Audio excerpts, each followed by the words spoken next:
는 누구였을까? 근데 왜 이 이야기를 처음부터 할까? 우시야 왕은 아주 탁월한 왕이었어요. 아주 탁월한 왕이었습니다. 군사적으로도 뛰어났고 특히 나라 경제를 아주 GNP를 확 올렸던 그런 왕이고, 주변에 있는 아람 왕의 특히 블레셋 같이 괴롭히는 적들을 잠재웠고, 아람 왕으로부터 조공도 받게 했고, 뭐 광개토 대왕 같은 왕이라 그래야 되나요? 아주 국가 영토가 그렇게 넓어질 수가 없어요. 그리고 국방도 튼튼하고 재정도 아주 나라 재정도 든든하고. 그런데 이렇게 강해지니까 어떻게 됩니까? 우시아 왕이 여러분 알다시피 어떻게 됐죠? 자기 마음대로 그 성전 안에 들어가서 분향이 있어요, 여러분. 분향. 불을 이렇게 연기를 지피게 하는 건 제사장만 할 수 있는 건데, 그냥 자기가 하겠다고 마음대로, 그러니까 선을 넘은 거죠. 그래서 문둥병이 걸렸습니다. 하나님이 선 넘은 사람을 하나님의 영역에 마음대로 그 사람을 가만두지 않으시는 것 같아요. 문둥병이 발해서 결국은 그것 때문에 아주 비참하게 그 성전에도 못 들어가고 본 그 왕궁도 못 들어가고 별궁에 살다 죽었어요. 그 죽은 해에 오늘 말씀에 이사야는 무엇을 봤냐면 하나님의 어떤 환상 같은 걸 봤어요. 오늘 그 부분을 좀 나눌까 합니다. 어떤 모습이냐면 그 옷자락, 누구의 옷자락이냐면 여호와의 옷자락이 성전을 가득 채우고 있었다. 한번 여러분 상상을 이제 해봅니다. 그 옷자락이 그 성전에 들어갈 때 이사야가 성전에 들어가 기도했거든요. 가득 채우고 있었고, 그것뿐만이 아니라 스랍들이 있었는데 평소에는 잘 보이지도 않았던 이 스랍들이, 다시 말해서 스랍 또는 케루빔, 뭐 이 수호천사 이렇게도 얘기하는 천사들입니다. 눈이 여러 개고, 그 유튜브 같은데 이것을 쳐보면 좀 징그러울 정도로 좀 이상하게 생긴 천사들이, 그 스랍들이 있었는데 한 천사당 6개 날개가 있었습니다. 하나는 발을 가리고 하나는 얼굴을 가리고 나머지 2개는 날고, 그러한 기괴한, 그리고 노래를 했어요. 그 스랍들이 거룩하시다 거룩하시다 거룩하시다, 만군의 여호와여 그분의 영광이 온 땅에 가득하시다. 도대체 왜 하나님은 이런 광경을 보여주셨을까 하는 것입니다. 하나님은 이사야에게 그것도 제일 든든히 그들이 여겼던 우시야 왕이 문둥병 걸려서 좀 살다가 별궁에서 죽었잖아요. 죽은 해에 이런 광경을 표현하고 있는 것일까? 오늘 우리의 주제입니다. 왜 이런 일이 일어날까? 한마디로 오만하고 또 우리가 든든히 여겼던 사람이 죽고 난 다음에 하나님이 보여주시는 어떤 거룩한 세계, 여러분 거룩한 어떤 존재와 거룩한 세계가 있는 것을 믿으십니까? 자, 어떤 상황인지 또 말씀드리면, 이제 그 왕이 죽었기 때문에 옛날에는 왕이 거의 다거든요. 그 왕이 죽어서 이제는 국가적으로 흔들립니다. 불안하고. 이럴 때 성전에 들어갔는데 주님을 본 거예요. 물론 정통으로는 못 봅니다. 하나님 어떻게 하나님에 대한 표현이 없잖아요. 옷자락만 봐요, 여러분. 하나님을 보면 죽습니다, 여러분. 출애굽기에도 창세기에도 나오듯이. 출애굽기 33장에 보면 하나님이 나를 보고 살 자가 없음이라. 여러분, 태양을 직접 못 보잖아요. 눈이 잘못하면 멀거든요. 태양은 직접 못 봅니다, 여러분. 선글라스를 껴도 잠깐 이렇게 지나가듯이 봐야지 계속 태양 보다가는 큰일 납니다. 하나님도 볼 수가 없습니다. 그러니까 여기도 오늘 옷자락만 나왔고 그 하나님의 임재를 본 천사들이 막 이렇게 막 날개짓을 하면서 이런 표현을 하는 것밖에 지금 여기 묘사가 되어 있지 않아요.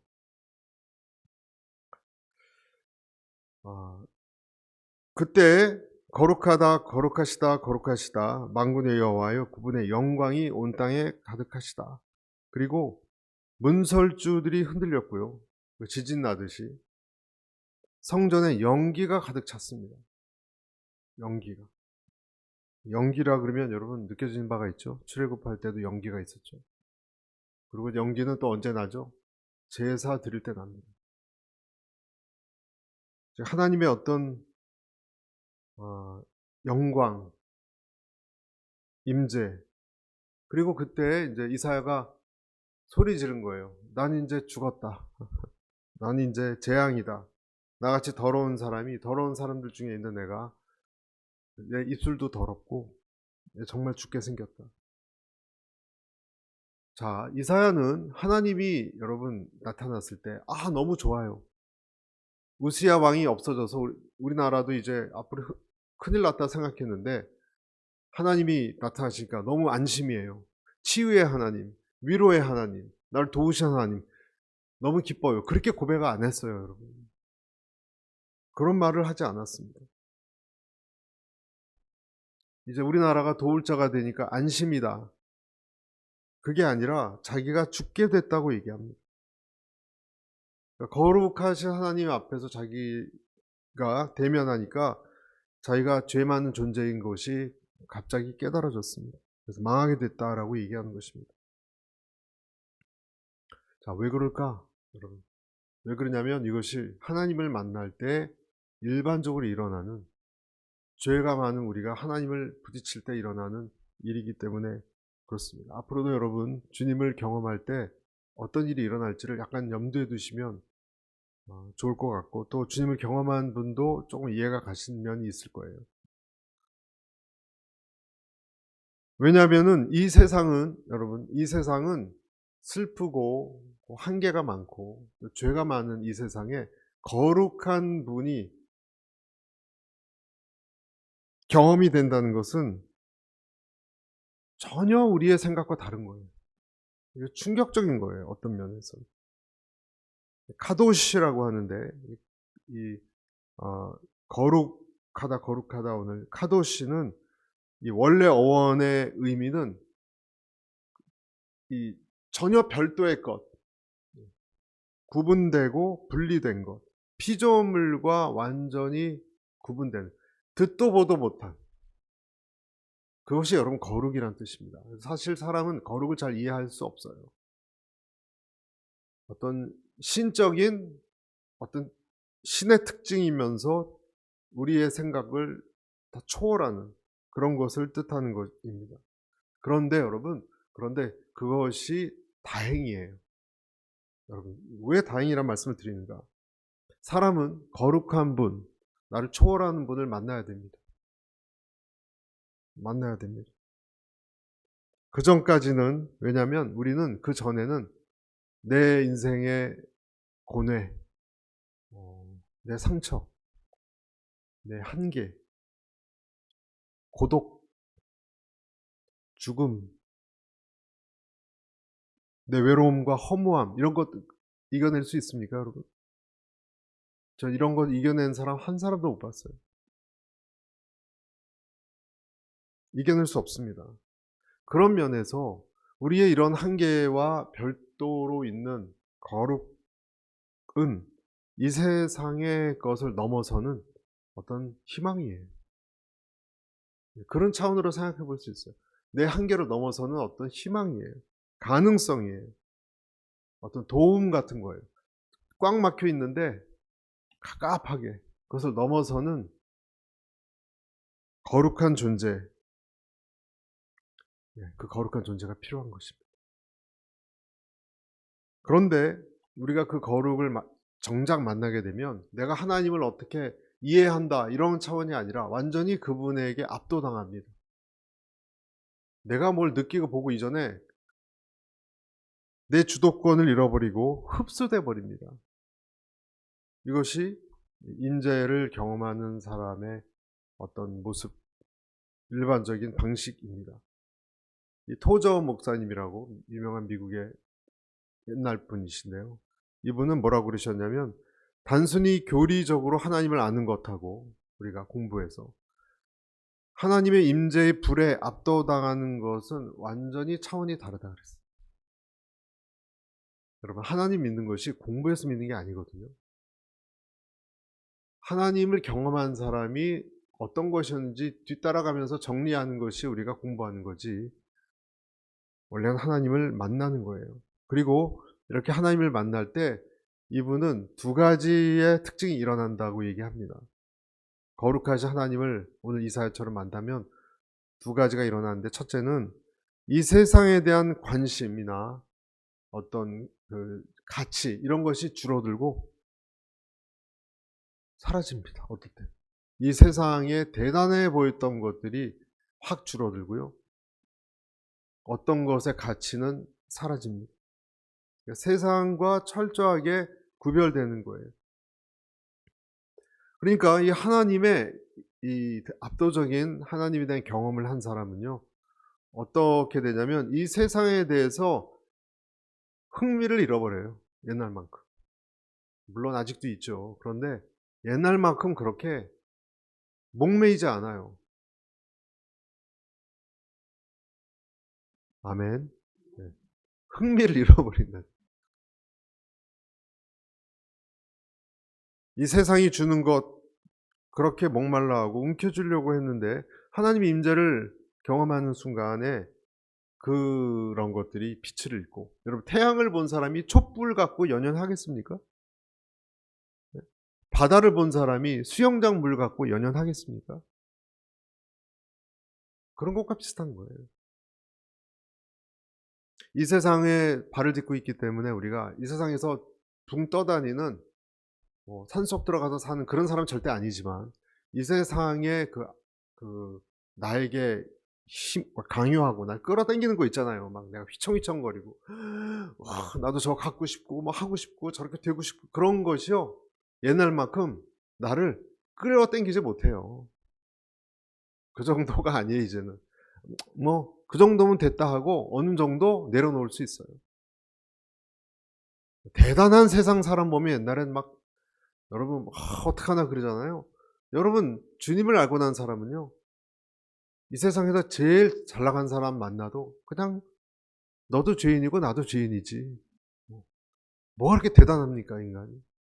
그런 마음이 생기는 것과 비슷한 거예요. 억지로 이 세상을 끊으려고 고군분투하지 않아도 자연스럽게 이 세상과 하나님이 딱 구별이 됩니다. 적당히 줄 만큼의 비중만 차지하게 하지, 그 이상 나를 오버웰밍이라고 하잖아요. 이렇게 나를 막 압도 그렇게 못하게 딱 경계를 둡니다. 첫 번째, 이 세상에 대한 것이 줄어들고요. 두 번째, 하나님의 거룩을 경험한 사람의 특징은 자기의 실체를 뼈저리게 직면합니다. 자기의 실체를. 여러분은 주님을 만나고 자기를 다른 눈으로 보신 적이 있습니까? 좀 색다른 느낌으로 자기를 봐야 돼요. 그러니까 하루 종일이 아니라 하나님 만날 때는요, 내가 나를 색다르게 보는 게 확 들어와요. 이렇게 확. 그래서 통곡하는 거예요, 보통.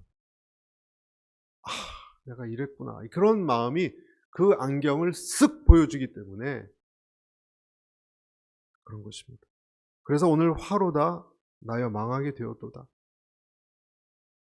내가 꽤 그래도 괜찮게 살아왔고 뭐 훌륭하다라고 생각했는데, 이 하나님의 순결한 이 홀리네스 앞에 서면 내 깊은 순식간에 내 속에 깊은 어떤 누더기 같은 것, 아주 꼬물꼬물거리고 그냥 아주 뭐라고 표현해야 되나요?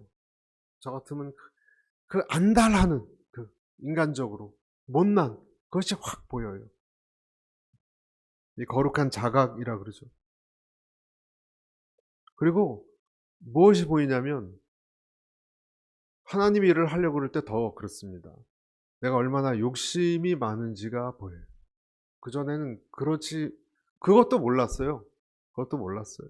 근데 근본적으로 하나님 앞에 내가 하나님이 아닌 내가 혼자 뭘 하려고 하는 그 거머리 같은, 그런 어떤 것이 누더기가 보입니다. 사람은 원래 이 왕이 있는 걸 싫어한대요, 사람은. 다 자기가 왕이 되고 싶어 하지. 영국의 어느 소설가가 그랬습니다. 사람은 다 자기가 왕이 되고 싶어 하지 왕이 자기를 이래라 저래라 하는 걸 싫어한다고 합니다. 루시퍼와 같은 고집이 있어요, 다 우리는. 야곱을 보면 알 수 있죠. 끝끝내 포기하지 않아. 근데 그게 확 후라시가 비춰지는 거예요, 자기. 이 끈적끈적한 자기를 놓지 못하는 그런 것을. 근데 그것은 혼자서는 어떻게 할 수 없는 거예요.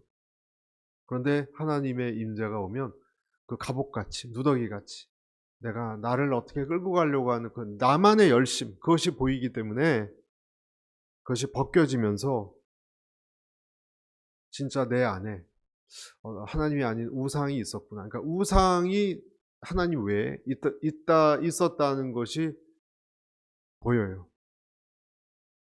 그것이 그 하나님의 찬란한 임재가 빛이 오면 엑스레이처럼 확 비춰주는 거예요. 그래서 세상에 대해서는 분리되고 또 내가 비춰지기 때문에 어떻게 되는가? 고통스러워요, 처음엔. 그런데 여러분 잘 보면 그 고통은 고통스러운 고통이 아니에요. 하나님 만나는 것이 회복이고 정결함으로 나아가는 길입니다. 그리고 그것이 예배입니다. 여러분 조금씩 진짜 예배로 무릎을 꿇기 시작합니다. 오늘 우리가 예배 그러면 어떻습니까?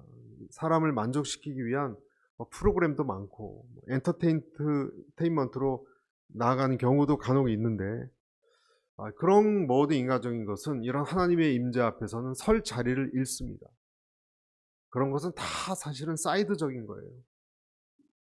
하나님의 임재에 압도되는 사람은 그런 종교적인 사람들이 만든 에어컨이 시원하다거나 성가대가 아름답다거나 그런데 별로 영향받지 않습니다. 심지어는 설교자가 설교를 잘하고 못하고도 둘째입니다. 하나님의 임재를 느끼고 싶은 거지.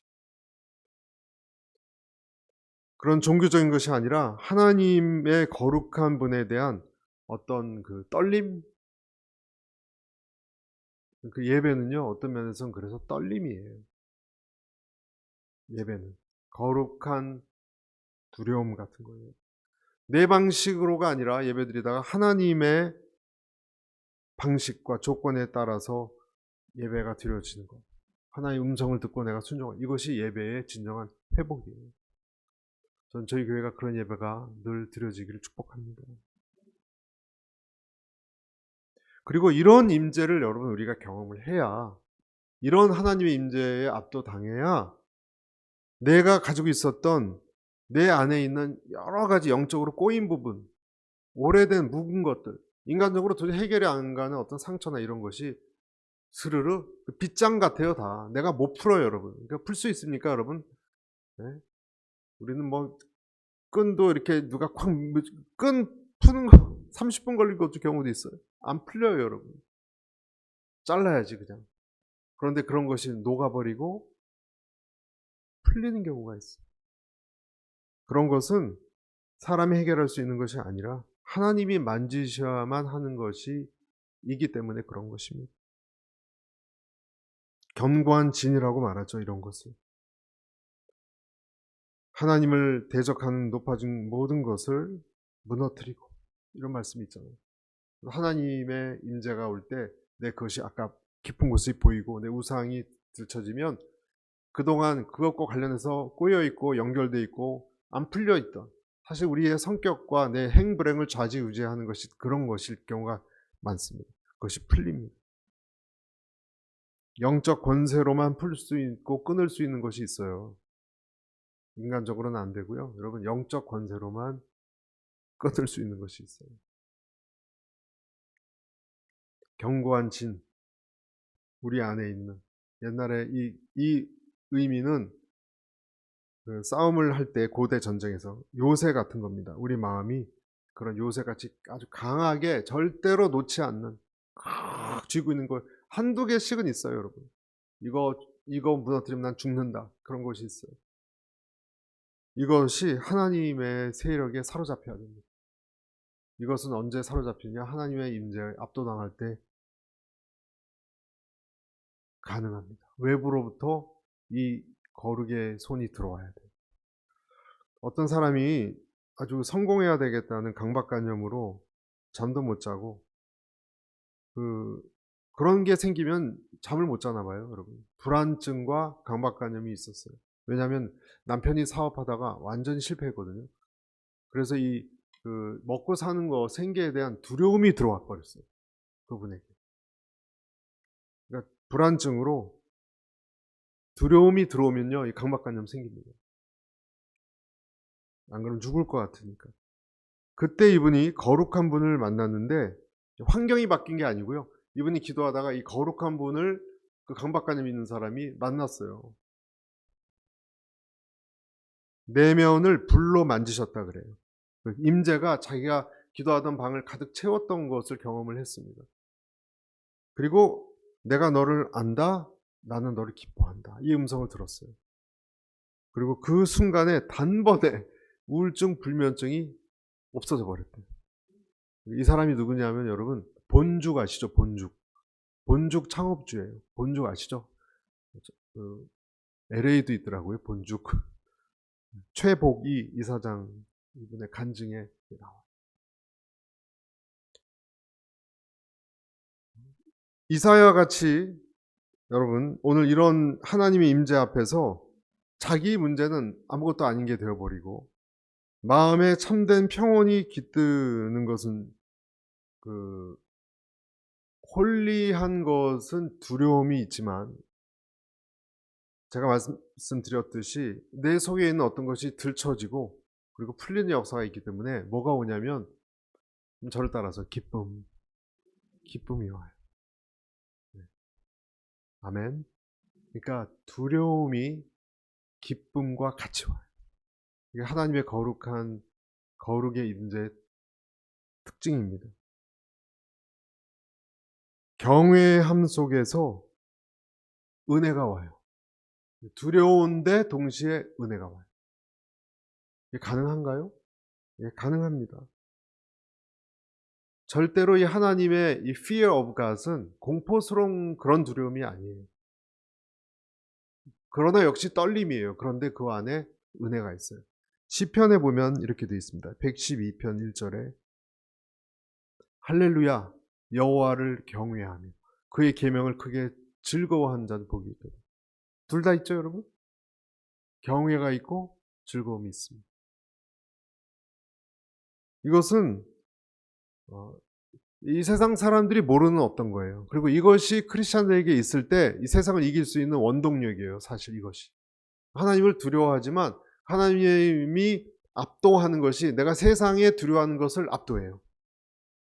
세상에 내가 그전에 두려워했던 것이 있는데 대단한 아버지가 압도하니까 그 모든 것이 덮여버려서 아무것도 아닌 게 되니까 내 두려움도 질직당하는 거예요. 평강이 오는 거죠. 야곱이 이런 경험을 처음 했습니다. 무서워서 형을 도망갈 때 이런 표현이 있죠. 창세기 28장 16, 17절에 하나님을 경험한 다음에 이렇게 얘기해요. 야곱이 자비께요 이르되 여호와께서 과연 여기 계시거늘 내가 알지 못하였도다. 이에 두려워하여 이르되 두렵도다 이것이요 이것은 다름 아닌 하나님의 집이요 이는 하늘의 문이로다. 돌베개 베고 자다가 사닥다리 보고 하나님을 경험했거든요. 그때 두렵다 그랬지만 하나님의 은혜를 경험한 거예요. 야곱이. 경외감 속에서 여러분에게 은혜가 있다는 것을 꼭 기억하시기를 축복합니다. 그러니까 스랍들이 어떻게 움직였냐? 그 다음에 내가 죽게 됐다 했을 때 6절 보십시오, 여러분. 6절에서 7절. 그러자 스랍들 가운데 하나가 제단에서 불집게로 집어온 불붙은 숯을 손에 들고 내게로 날아와서 7절. 그것을 내 입에 대고 말했다. 보아라, 이것이 내 입술에 닿았으니 네 죄는 사라졌고 네 허물은 덮어졌다. 자, 이사야가 망했다고 했을 때 숯불을 들고 왔거든요. 그리고 허물과 죄를 태워버렸습니다. 숯은 자갈입니다, 여러분. 이때 당시 뜨거운 자갈은 그 자갈 밑에 불을 피우고 그 불 힘으로 자갈이 뜨겁게 달가지는 거예요. 그래서 지금도 그런 거 팔잖아요. 코스코에서. 새까만 그 자갈. 당시에는 이 자갈 위에 무엇을 놨냐면 재물을 올려놨어요. 성전에. 그렇죠? 재물을 태웠던 자갈입니다. 그래서 이 자갈에는 양의 피가 묻어 있습니다. 그러니까 피 묻은 자갈. 단순히 뜨거워서만 되는 것이 아니라 대속의 자갈이 이 이사야의 입에 닿은 거예요. 할렐루야.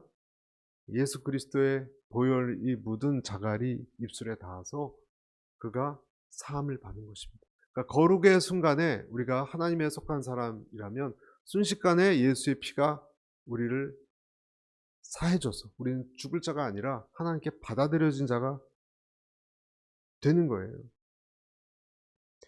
여러분, 그래서 하나님을 경험하는 사람은 제가 이 시간 말씀드립니다. 정말 하나님을 만났고 내가 하나님의 사람이 됐다고 느낀 사람은 무엇을 깨닫냐면, 내가 망하게 됐는데, 난 큰일 났는데 하나님이 나를 보살펴 주셔서 내가 순식간에 그 피 묻은 자갈 같은 것으로 죄가 태워졌다는 것을 아는 사람이에요. 그것을 알지 못하면, 그것을 잘 알지 못하면 우리가 이 자리에 있기가 어렵습니다.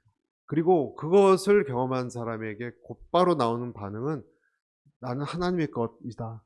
왜냐하면 그분이 십자가의 피로 나를 완전히 사했기 때문에. 그래서 헌신이 나오는 거예요. 오늘도 그러니까 성도가 예배를 드리는 것은 어떤 감정적인 것이 아니라 하나님의 임재, 거룩의 임재에 내가 예수 십자가의 보혈로 깨끗함을 받아서 그분에게 화답하면서 나를 헌신하는 것, 요게 예배의 본질입니다. 어떤 의식 그런 것이 아니라.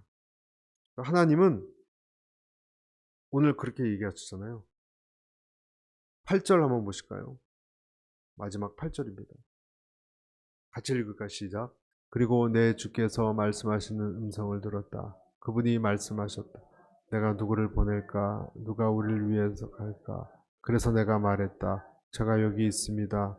저를 보내주십시오. 순간 이사야는 하나님이 어떤 마음을 가지신 것을 보았고 들었습니다. 내가 누구를 보낼까? 누구를 보내겠습니까?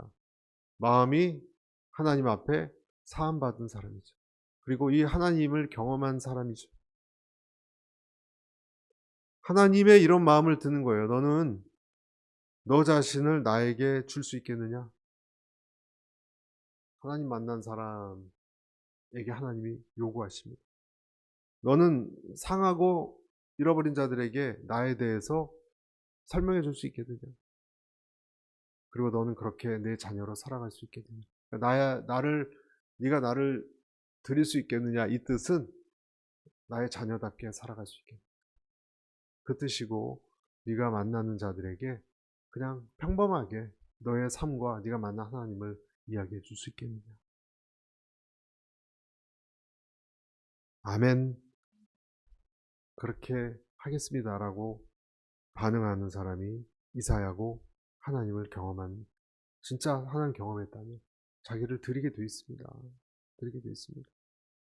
그리고 그 사람들에게 하나님을 설명하겠다는 것도 다른 말로 소망이거든요. 소망을 전하고 싶은 마음이 생기는 거예요. 저절로. 너무 걱정한 사람에게 너무 걱정스럽지만 너무 걱정할 필요는 없어. 어떤 분은 그렇게 얘기했다 그러죠. 다시 이 탈북자가 북한 들어가서 잡혀 죽으면 어떡해요? 그랬더니 그분이 그랬대요. 죽어도 된다고. 죽으면 어떠냐고, 만날 텐데. 진짜 소망이 있는 사람에게는 근거 있는 소망을 가지고 있다는 거예요. 너는 내 자녀로 살 수 있느냐? 마치 그 죽어가는 배에서 사람들에게 바울이 그랬잖아요. 잠잠하라. 다 살 것이다. 사도행전 27장에 276명이 타고 가던 유라굴로 광풍 만나서 다 죽게 됐을 때 바울이 뭐라 그랬습니까? 바울이 이렇게 얘기했어요. 27장 22절. 내가 너희를 권하노니 이제는 안심하라. 안심이라는 표현 나오죠. 다 지금 죽게 생겼거든요. 배가 지금 파선하고 너희 중 아무도 생명에는 아무런 손상이 없겠고 오직 배뿐이라.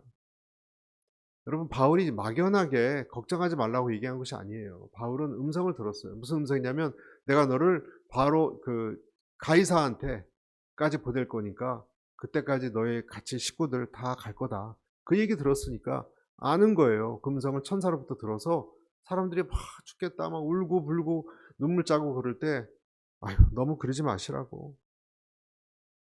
요나도 마찬가지죠. 사람들이 난리를 폈을 때 나를 던지면 잠잠해질 거라고. 내가 문제였다고. 그러니까 크리스찬은 모든 일어나는 상황 속에서 어떤 것이 하나님의 뜻이고 핵심인지를 잘 분별하는 사람입니다.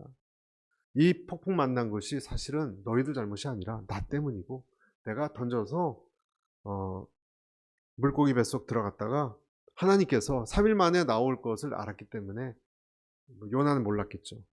자기를 던지라 그랬던 거예요. 그리고 우리 어떻게 됐죠? 3일 만에 나왔죠. 다 미리 예수님이 던져져서 우리를 위해서 살아나실 것을 요나를 통해서 보여주신 거예요. 그러니까 여러분, 우리가 사람들에게 말할 수 있는 것은 예수님이 부활하셨던 그 소망, 근거 있는 소망을 외치는 것이고 절대로 막연한 것이 아닙니다. 여러분, 친구나 가족들이나 누구에게도 어려움을 당해도 기도하시고 모든 걸 하나님 맡기십시오. 하나님은 근거 있게 당신에게 당신 예수님을 붙든다면 소망을 주십니다. 라고 얘기하시는 것을 축복합니다. 우리는 그냥 잘 될 거라고 말하는 사람이 아니에요. 근거를 가진 사람이에요. 우리나라는 여러분 아시다시피 고난이 많은 민족이기 때문에 뭐 소설을 보나 뭘 보나 이렇게 슬픈 멜랑콜리한 게 쫙 저변에 흘러요. 아주 뭐라고 표현해야 되나요? 그냥 약간 음울하고 슬프고 한스럽고. 대표적인 사람이 누구냐면 제가 좋아하는 작가 중에 박경리 씨, 여러분 토지 아시죠? 토지가 수십 권이잖아요.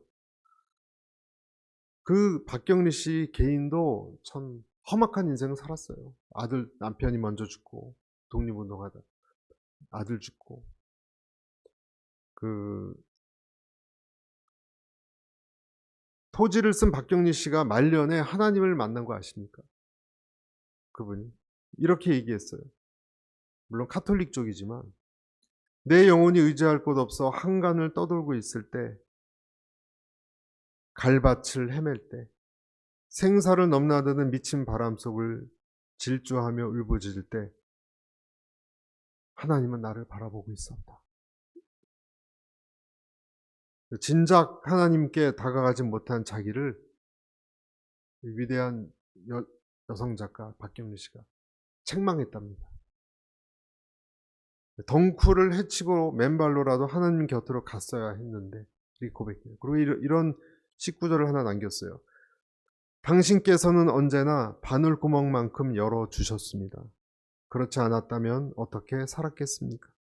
천수를 주시던 당신 삶은 참 아름다웠습니다. 이 세상을 만드신 당신께서, 이런 시, 나중에 창조주 하나님을 노래했어요. 참 다행이죠. 여러분, 하나님을 만나고 거룩을 체험한 사람, 그리고 붙들려서 그분만 바라보고 산 사람은 복된 사람입니다. 여러분은 복된 사람입니다. 그 사람이 성도입니다. 그런데 마지막에 묘한 말씀을 하나 하셨는데, 이사야에게 하나님이 이런 얘기를 하셨어요. 네가 이제 나를 보내소서 했지만 뭐라 그러셨냐면, 이사야 6장 9절 10절에 여호와께서 이르시되 가서 이 백성에게 이르기를 너희가 듣기는 들어도 깨닫지 못할 것이요 보기는 보아도 알지 못하리라 하여 이 백성의 마음을 둔하게 하며 그들의 귀가 막히고 그들의 눈이 감기게 하라. 그러니까 나를 보내소서 하고 이제 이사야가 설교하고 하나님 메시지 전화로 보냈는데 하나님 뭐라 그러시냐면 그들이 네 얘기를 안 들을 걸. 그들이 더 완악해질 걸. 귀가 막히고 그리고 너를 오히려 반대하고 핍박할지 모른다. 경고하셨습니다. 그럼 이사야는 왜 그런 일을 맡았냐? 이사야는 그들의 완악함을, 귀먹은 상태를 폭로하는 역할이에요. 그냥 나머지는 하나님이 계획해 주신 거예요. 그럼에도 불구하고 나갔습니다. 그래서 여러분, 우리에게 준 메시지도 있어요. 우리가 하나님의 거룩을 체험하고 그리고 하나님께 헌신하고 이 세상에 나가지만 이 세상은 녹록지 않을 겁니다. 그리고 우리의 삶을 우리가 그들에게 하나님을 얘기해도 많이 외면당하기도 할 겁니다. 그러나 굴하지 않고 그리스도를 따라 근거 있는 소망을 전하는 삶을 살아가는 저와 여러분이 모두 되시기를 축복합니다. 기도하겠습니다.